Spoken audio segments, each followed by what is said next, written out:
श्री राम समर्थ। मैं और मेरा ही दुख का कारण है।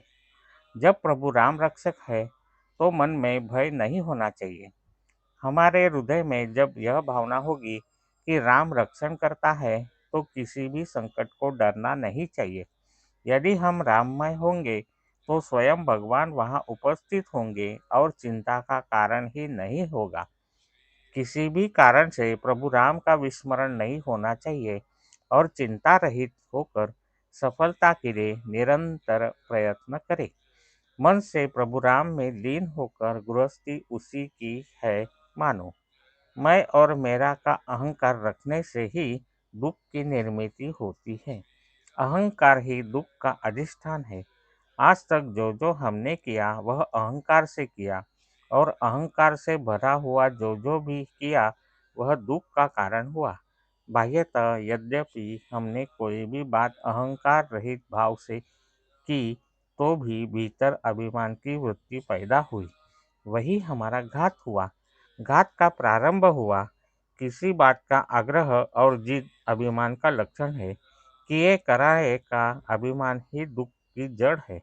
गृहस्थी में दुख हो रहा है मानना ही अहंकार का संकेत है, और जब तक इस प्रकार अहंकार है तब तक मन को समाधान नहीं होगा। देह बुद्धि का प्रेम ही स्वार्थ बढ़ाता है। जहाँ स्वार्थ बढ़ने लगता है वहाँ विनाश प्रारंभ होता है। जो जो प्रयत्न आज तक किया उससे देह बुद्धि बढ़ती ही गई। देह भाव ही दुख की जड़ है। जब देह भाव भूल जाएंगे तभी सुख का प्रारंभ होगा। जहाँ देह बुद्धि है वहाँ सुख नहीं। प्रभु राम के अलावा जहाँ प्रेम है वहाँ देह बुद्धि के कारण है। अतः अहंकार के अधीन नहीं होना चाहिए। यदि अहंकार के अधीन होगे तो संतोष भंग हो जाएगा। अहंकार दुख का साम्राज्य निर्माण करता है। पाप पुण्य का डर देह बुद्धि के कारण होता है। वासना में आप अटक जाएंगे तो परेशानी ही बढ़ेगी। वासना के अधीन होने के कारण ही अहित हुआ।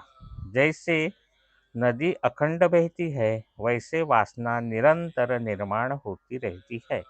वासना भोगने से कम नहीं होती, त्याग करने से नष्ट नहीं होती। हम सब देह धारक करने वाले हैं, फिर भी देह दुख एक क्षण भी नहीं सहना चाहते। जिसे हम अपना समझते हैं उस पर हमारा अधिकार नहीं होता।